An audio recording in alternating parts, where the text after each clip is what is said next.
Durante 40 años, Marshall sirvió como cónsul, un puesto muy importante y a la vez muy pequeño en el escalafón del cuerpo diplomático. Él había sido nombrado hace 40 años por el propio presidente Lincoln, y eso le había servido a él durante toda su carrera. Había estado en los lugares más increíbles. Había estado en África, había estado en el lejano Oriente, había estado en Rusia, en Australia. Pero hoy, con sus 40 años a cuestas, estaba en un pueblito, en una pequeña caleta, en Colombia. Él había llegado a este pueblo cuando su jefe le había pedido que tomara esa posición. Él tenía toda una vida de servicio. Él era un cónsul de corazón y había ejecutado su trabajo con honestidad, con obediencia, siguiendo el orden. Durante todo este tiempo, durante todos estos 40 años, le habían ido quitando su puesto. ¿Quiénes le quitaban su puesto? Aquellos que tenían recomendaciones. El que tenía un primo en el Senado, o un cuñado en un periódico, o tal vez una familia rica que querían tener alguien dentro del cuerpo diplomático. Y esto por cuestiones políticas así sucedía. Marshall había estado en todos estos países y en todos estos países él había ido desarrollando su trabajo, porque al final de cuentas, como dije hace un minuto, él era un cónsul de corazón. Cuando él llegó a este pueblo era un poco medio salvaje, porque en realidad no pasaba nadie por ahí. Quienes llegaban al pueblo era porque esta caleta era un refugio para huracanes. Y en esa zona de Colombia, cuando se avisaba que venía un huracán, era indispensable que los barcos encontraran una caleta, un lugar seguro para pasar la tormenta. Y eso era Puerto Barca. Este lugar, como digo, hasta que él llegó era un poco semisalvaje. Una calle principal donde se habían ido apilando las casas y el comercio, pero solamente una calle. En esa calle estaba el consulado de los Estados Unidos y era el edificio principal. Cuando Marshall llegó al pueblo, él le dio otro giro. Su presencia, su conocimiento, las revistas que él recibía, había valija diplomática en 6 diferentes idiomas, le permitían mantener a los principales del pueblo entretenidos, hablando de política y de cosas que sucedían en el mundo.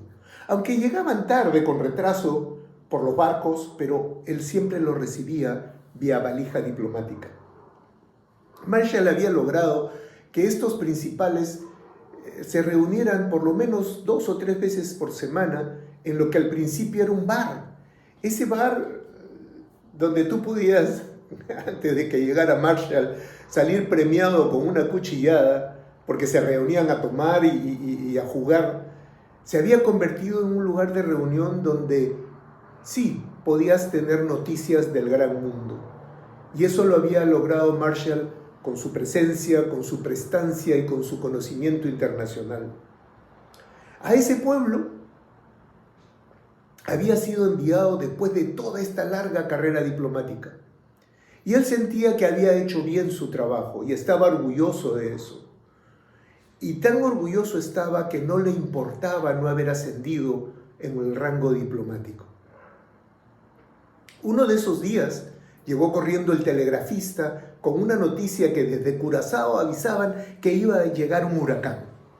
Eso hacía que todos se pusieran en alerta, pero esta vez era sumamente importante porque el yate Serapis había avisado que llegaba ese día. Estaba delante del huracán. Era importante pero no tan importante. Pero Marshall sabía que en ese yate Serafis llegaba nada menos que el senador Handley. Handley era un hombre fuerte, un hombre peso pesado en la administración, en la nueva administración de la presidencia de los Estados Unidos. Le decían el hacedor de reyes, porque gracias a él el presidente había conseguido ganar las elecciones. Era del círculo pequeño, del círculo de toma de decisiones. Marshall tenía que tomar acción inmediata. Envió un telegrama right away, como dicen los gringos, al Newark, al crucero Newark. Por esas casualidades del destino, en el crucero estaba el almirante Hardy, gran amigo de Marshall. Se habían conocido hacía muchos años, cuando Marshall era apenas un hombre empezando sus pininos en la carrera diplomática, y Hardy era un teniente, acababa de salir de la escuela de Annapolis y estaba haciendo su carrera como marino. En la marina la carrera es por méritos, y Hardy había ido avanzando en su carrera hasta llegar al almirantazgo, porque era un hombre inteligente, un hombre capaz, y un hombre que había seguido rigurosamente los estudios, porque amaba también su carrera. Eran muy amigos, se habían conocido de chicos. Marshall, sin embargo, no había podido ascender en el escalafón porque él nunca había utilizado influencia. Él nunca había buscado al primo, al amigo, al hermano para que lo subieran en el puesto. Se había quedado como un cónsul general. Los informes que recibían en el almirantazgo, los informes que recibían en el cuerpo diplomático, era que era un excelente cónsul, que había servido a sus conciudadanos en todo el mundo, porque ese era Marshall, un hombre de bien. Resulta que para sustos pidió al crucero que lo fuera a buscar al yate, y así fue. Entonces el Serafis apareció en puerto y detrás de él el Newark. El alma le volvió al cuerpo a Marshall. Los dos barcos estaban a salvo, el huracán podía pasar y esas naves no les iba a pasar nada. Cuando bajaron del Serafis, el senador con todo su séquito, porque estaba de vacaciones en un yate de placer, llegaron al consulado inmediatamente, llamaron al telegrafista y comenzaron a salir los mensajes al Congreso, a los periódicos, a las revistas y a las familias de la gente que estaba aquí. Ya calmados del susto que habían tenido ante la posibilidad de tener un accidente marítimo tremendo, Marshall les invitó a tomar un té, pero no, todos querían tomar un gin con agua tónica, algo que fuera un poquito más fuerte, porque estaban felices de haber pasado la desgracia tan fácilmente. El telegrafista le contó al senador que cerca había una pequeña caleta, una pequeña ciudad, donde veraneaba el gobernador de esa zona, el gobernador de Colombia, de ese lugar. Y el senador quiso ir. Le dijo que era un lugar precioso, donde había cafeteatros, donde había ruleta, y bueno, todo el jolgorio de la gente que estaba con él le dijeron, ya, vámonos para allá, a un lugar llamado Las Bocas. Todo el grupo estaba feliz, se iban a ir a divertir, y bueno, estaban a media hora de viaje. Después de almuerzo pensaban partir para ahí, pero Marshall les advirtió y les dijo, miren, tengo que decirles que Las Bocas está bajo cuarentena. El gobernador inglés ha pedido a sus conciudadanos que si quieren embarcarse en una nave de su majestad, van a tener que llevar un documento que diga que no han estado en Las Bocas. Y le preguntaban, ¿pero por qué? Porque están en cuarentena. Ha habido una peste bubónica y la verdad es que necesitan ese documento, si no, los ingleses no los dejan subir a sus barcos. En caso de un americano, el papel lo tengo que firmar yo, pero si no, lo tiene que firmar el cónsul inglés. Advertidos estaban, pero como era un yate, como era un grupo pequeño, porque se iban a ir solamente a divertir por un par de horas, decidieron irse. Y se fueron felices porque vieron que el cónsul les había contado la verdad, sin mucho aspavientos, y se sintieron contentos porque se los pudo ocultar, porque les pudo prohibir, pero no, los dejó irse. Y así fue. Se fueron, pasaron un día maravilloso y al día siguiente a la mañana regresaron a la caleta.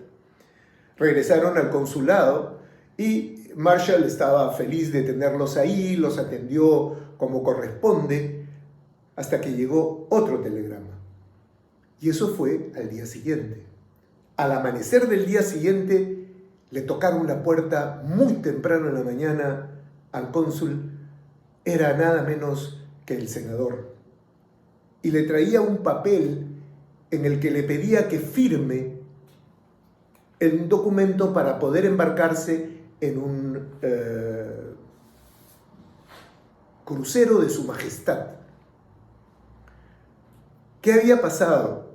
El senador había recibido esa madrugada un telegrama del presidente en que le pedía que se presentara inmediatamente por asuntos urgentes del poder. El senador, acostumbrado a dar órdenes y a ser obedecido inmediatamente, entró a la oficina del cónsul con el documento y le dijo: por favor, fírmelo. Hasta ese momento muy amablemente. Marshall lo miró y le dijo: bueno, pero usted ha estado en las bocas. Yo no puedo firmar ese documento. ¿Cómo?, le dijo el senador. ¿Cómo no va a firmar ese documento? Marshall le contestó: bueno, los ingleses han dado una orden de que no, lo que han ido a la boca no van a pasar por ahí. El senador sonrió y dijo: pero esas son leyes de los ingleses, ¿a nosotros qué nos importan? Nosotros somos ciudadanos americanos, podemos hacer otras cosas. Y Marshall le contestó: no. Oiga, solo necesito su firma, ponga su sello y fírmelo inmediatamente. Marshall le dijo: mire, no voy a poner mi sello y mi firma en ese documento, porque no son mi sello y mi firma, son el sello y la firma de los Estados Unidos de Norteamérica. Y usted me está pidiendo que yo lo coloque en un papel donde obviamente hay una mentira. El senador se quedó frío, empalideció y le dijo: usted sabe que voy a utilizar toda mi influencia. Y Marshall le contestó: sí, lo sé, pero no voy a firmar ese papel. El sello de los Estados Unidos jamás estará en un documento mentiroso. En la cabeza de Marshall estaba 40 años de servicios, 40 años de servicio impecable. Y él sentía que los había tirado a la basura, porque ese acto hacía que este senador lo pudiera expulsar del servicio deshonrosamente. 2 días después, cuando el crucero inglés ya había partido, Marshall había sido invitado al Hanley, por su amigo Hanley, al Howard, al crucero americano, a Newark, perdón, se me están confundiendo los nombres, porque había muchos barcos en la bahía, y en el Newark su amigo Hanley lo estaba esperando. Una chalupa al costado del muelle, los marineros correctamente uniformados le rindieron los honores para que subiera a bordo y lo fueron llevando. Conforme la chalupa donde él se acercaba al Newark, comenzaron a sonar los cañonazos. Boom, boom, boom. Primer cañonazo, segundo cañonazo, tercer cañonazo. Marshall sentía que él ya no debería recibir esos honores. Eran cosas para el cónsul, y él sentía que ya no era el cónsul, que los actos que habían sucedido el día anterior, de los cuales yo había sido testigo, lo habían descalificado, que él había perdido su puesto como cónsul. Y los cañonazos seguían. Bum, bum, bum. Eran las salvas. Ya había contado 6 salvas. Apenas él estaba ya, digamos, a unos 3 o 4 brazas, sonó el 7º cañonazo. Con eso había terminado el protocolo que tenía que dar el Newark o cualquier barco de la Armada Americana cuando un cónsul oficial llegaba a bordo. Era el saludo protocolar. Pero los cañonazos siguieron. 8, 9, 10. Y seguían los cañonazos. 11, 12 y 13.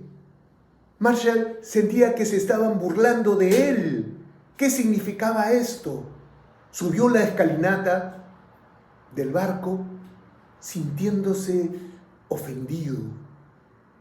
Pero cuando llegó arriba, la sonrisa de su amigo el almirante lo hizo sentirse desfasado. A su lado estaba el senador, que se acercó a él con un documento. Le extendió la mano y le dijo: le dije que yo iba a utilizar todo mi poder. Bueno, aquí tiene usted su nombramiento como embajador plenipotenciario ante La Haya por los servicios prestados al gobierno de los Estados Unidos. Usted ha recibido el saludo de embajador plenipotenciario. Felicitaciones. Hasta la próxima semana.